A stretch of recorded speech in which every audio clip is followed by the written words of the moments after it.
Ang sinasabi natin dito, kagaya ng nire-request ng CICC, let us educate our people sapagkat ang alam ng mga tao, lahat tayo, ang alam natin, nakarehistro na. Ang sinasabi ko, hindi pa po nakarehistro. Ikaw ba pwede kang mag-enroll sa isang eskwela nang hindi ka nag-register, nang hindi ka nag-enroll? You answer my question. Of course, sir, there is a legislation. Kaya hindi pa nakarehistro, Mr. Chair, this is the only point. Alam mo yung procedure kung paano maitatala, kung paano natin papangalanan ang isang karagatan na tayo ang may-ari. You know the procedures, right? With respect to the 19th Congress who passed... Oo nga, meron na po tayong legislation. As a matter of fact, nagagawa na po yung Congress. Kailangan po talaga yon. Yes, sir. Nagpasimula tayo sa administrative order, pero kulang yon. Kaya nga po ang Congress gumawa para tulungan po kayo. Okay, sa ngayon po, sa tagal na po ng proseso, yun po yung dapat ninyong gagawin. Kailangan maparehistro po natin. Pero ngayon, hindi pa nakarehistro. Tama po. Again, sir, answer your question. Please. Steps by Commodore, step. sandali. Yes, sir. Please answer the question directly. The question calls for a yes or no. No, sir. If it's in IHO, yes, through legislation. Sinasabi ko yung IHO because this is the only world body that officially names a particular area of the sea. We need the international community to recognize a part of our own. Yun lang po ang punto doon. Ikaw ba pwede kang mag-enroll sa isang eskwela nang hindi ka nag-register, nang hindi ka nag-enroll? Let us not create a mountain out of molehill. Bigla mong sasabihin, in response to what I said, takang isip o bla bla bla at lumabas sa traitor.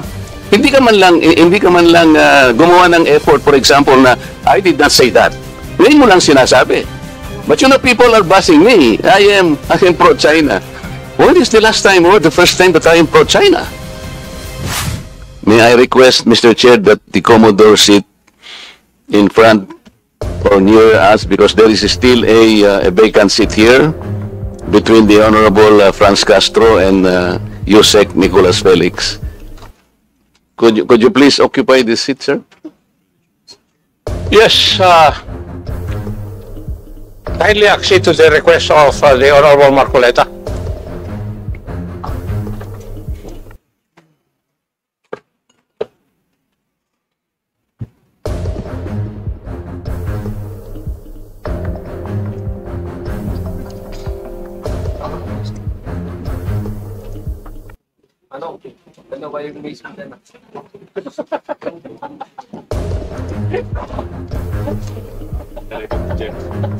May I continue, Mr. Chair? Please proceed. And thank you for acceding to my request, Mr. Commodore. You just called me a traitor, sir.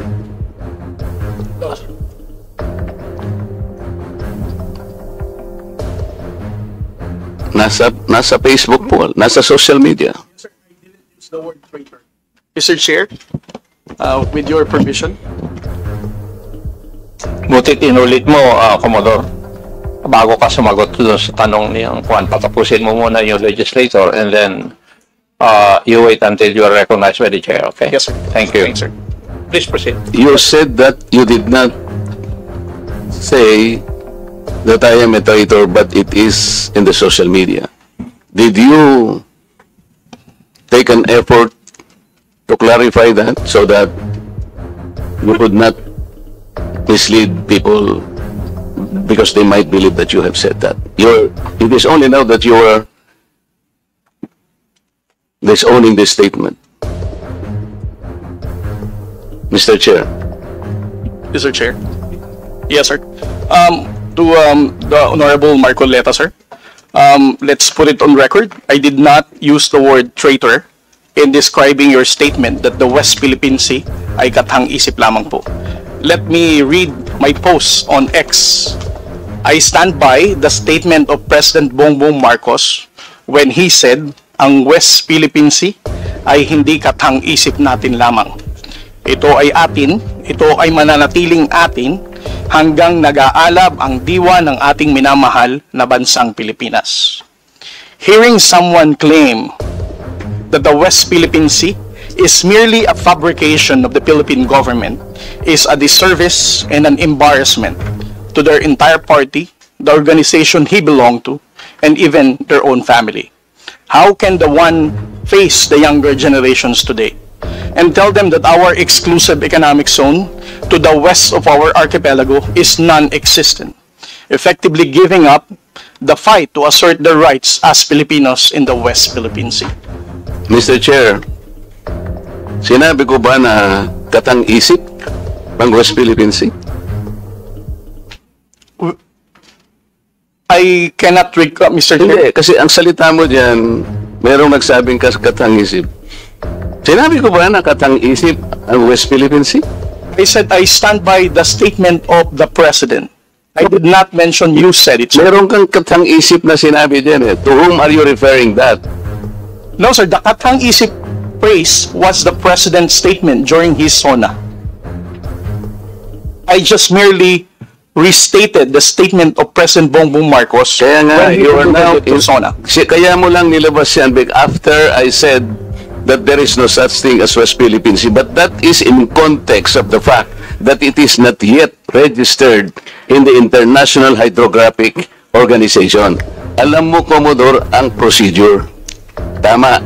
Mr. Chair? No, you have to answer, Mr. Chair.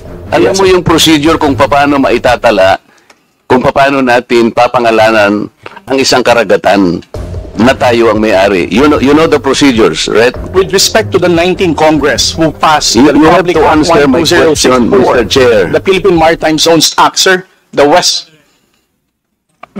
Kindly repeat your question.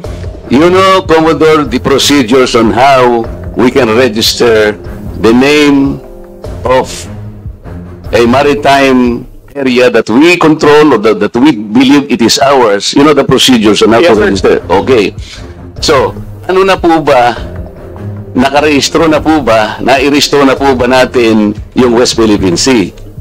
Sir, with regard to your question, there must be a legislation and then submit it to the international. Oo nga, meron na po Hydrographic tayong Organization. legislation. Ang Yes, as a sir. matter of fact, nagagawa na po yung Congress. Kailangan po talaga yon. Yes, sir. Nagpasimula tayo sa administrative order, pero kulang yon. Kaya nga po ang Congress gumawa para tulungan po kayo.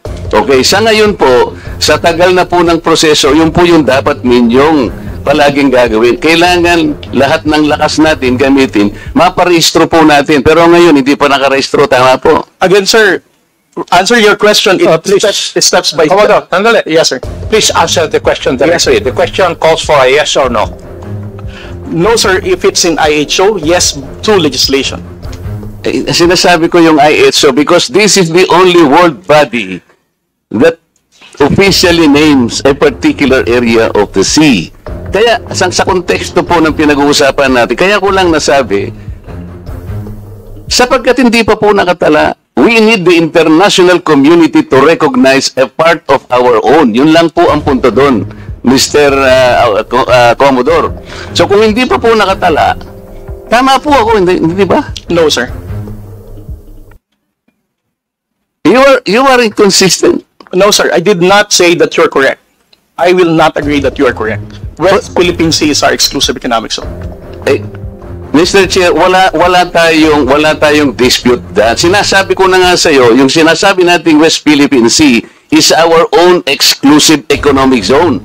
This is ours. You and I should fight for it until the last drop of our blood. Ang sinasabi natin dito, kagaya ng nire-request ng CICC, let us educate our people sapagkat ang alam ng mga tao, lahat tayo, ang alam natin, nakarehistro na. Ang sinasabi ko, hindi pa po nakarehistro. Ikaw ba pwede kang mag-enroll sa isang eskwela nang hindi ka nag-register, nang hindi ka nag-enroll? You answer my question. Of course, sir, there is a legislation. Kaya hindi pa nakarehistro, Mr. Chair. This is the only point. Let us not create a mountain out of molehill. Bigla mong sasabihin, in response to what I said, tatang-isip o bla bla bla, at lumabas sa traitor. Hindi ka man lang gumawa ng effort, for example, na I did not say that. Hindi mo lang sinasabi. But you know, people are bashing me. I am pro-China. When is the last time or the first time that I am pro-China? Again, Mr. Chair, I never said that you are a traitor. That is clearly posted on my Twitter. Pero hindi ka po nagbigay ng paliwanag na sinabi mo sana doon sa social media din Bakit nyo ina-ascribe sa akin na sinabi ko na traitor si Kong Marcoleta? I did not say that. It is only now that you are explaining na wala kang sinabi. But kumalat na sa social media, kaya nga tayo nandito. These are the excesses and the abusiveness of social media, Mr. Chair. Nangyari na. Kahit na ilang libong mag-explain ka dito, yung tao narinig na nila na ikaw ang nagsabi. Because meron ka pang litrato dun eh. Mr. Chair, No. nobody has ever asked me whether you are a traitor. This was only the first time that I was asked whether you are a traitor or not. You are not even aware na sa social media sumabog yun. Nandun yung litrato mo and they claim that I am a traitor. Ngayon ka lang nagpapaliwanag na I am not a traitor. Pero nangyari na yun. Mr. Chair, I don't think that I'm under in any obligation to respond to all those social Okay, media Mr. posts Chair, by bloggers, social media influencers to tell them that Mr. they're Chair. wrong. Siya muna. Sabi niya wala siyang obligation. Finish your statement. Yes, sir. Mr. Chair, Honorable Marcoleta, sir, I think I'm no under obligation to tell all the social media influencers, to bloggers, defend your name, tell them that you are not a traitor. Again, I did not mention that you are a traitor. It's not, those words did not come from me. Why would I go to the extent of defending you and you are running for Senate? I might as well be interpreted as running for, supporting somebody for public office. Mr. Chair, clarifying something that is wrong is Have not the floor, political. please. Thank you, sir. Commodore, tinatanong lang ni Honorable Marco Rex that merong lumabas kang statement. Siguro, binigyan ng interpretation ng ibang bloggers at nasabi na traitor si Honorable Marcoleta. Ang tinatanong niya is, unang-una, alam mo ba ito na gano'n na nangyari? Would you know? No, sir, because when it became a social media popular post, I was not here in the country. I was actually in the official business outside. So when did you come to know about it? I only came to know about it when Congressman Marcoleta called me Gago and Mangmang in one of his interviews. So when was that?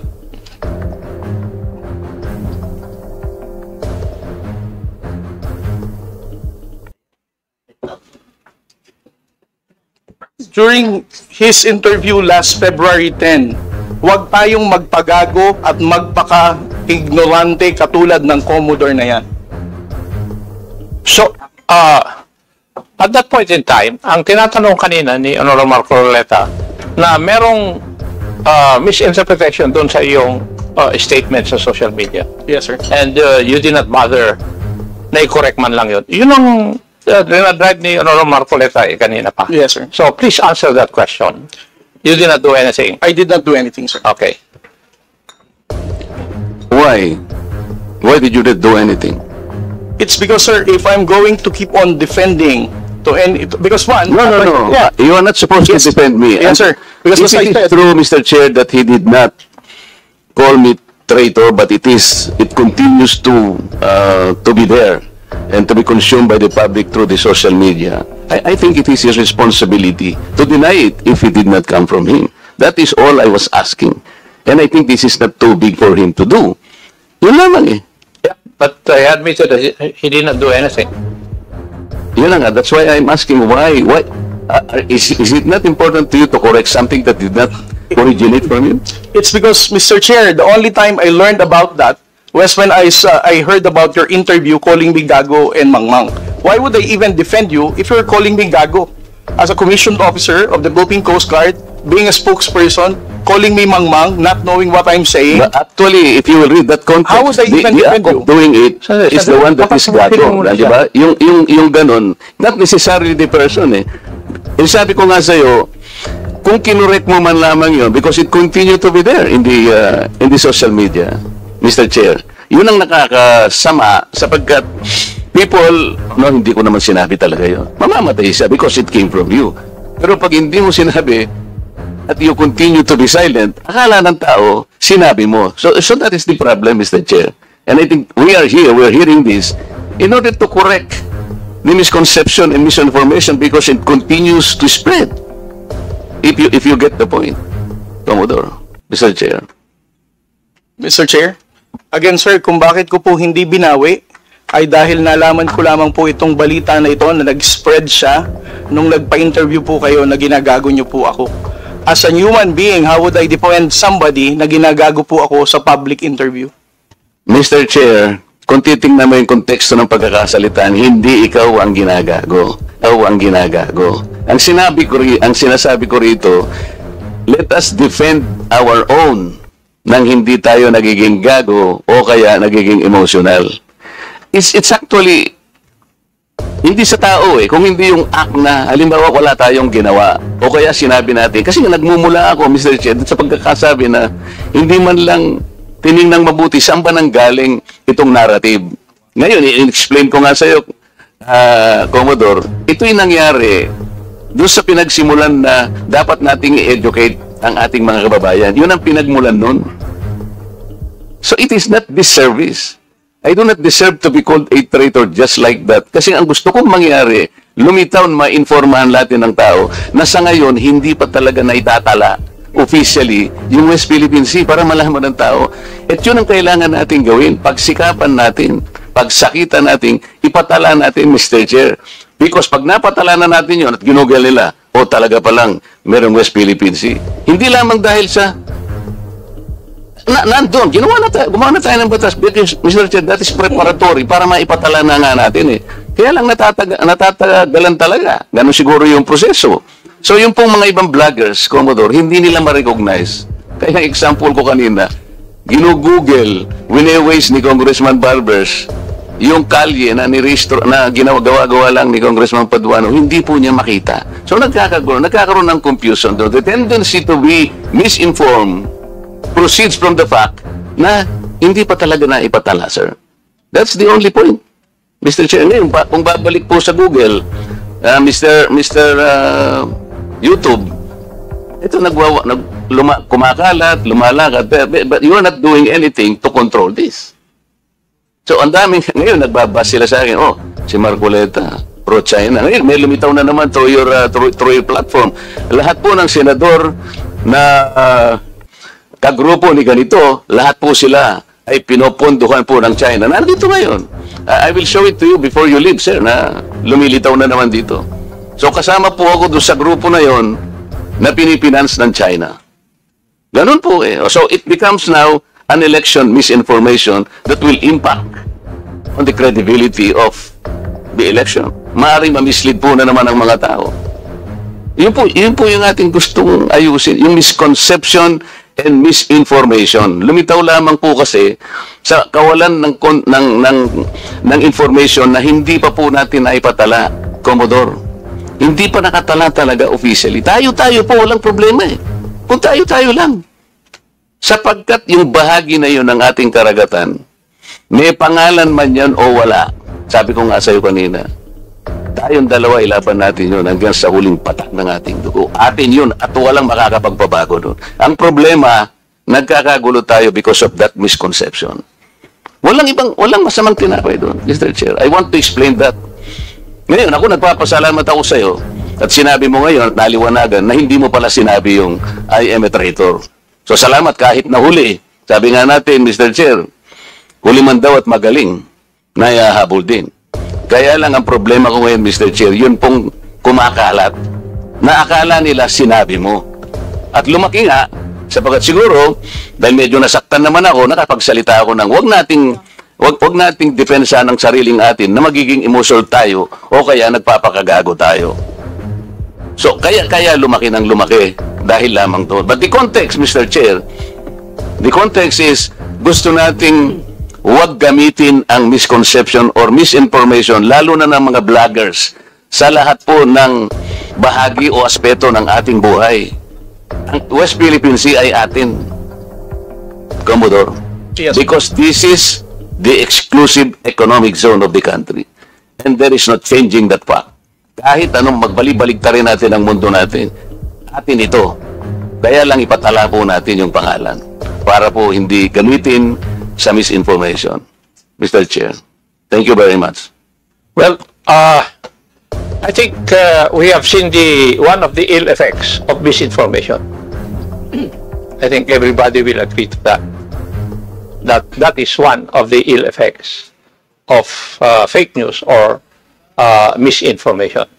Would you agree? Yes. So next time, kasi hindi ako nagbabasa kasi ng mga ganyan eh. Para hindi ako apektado. Yan ang ko.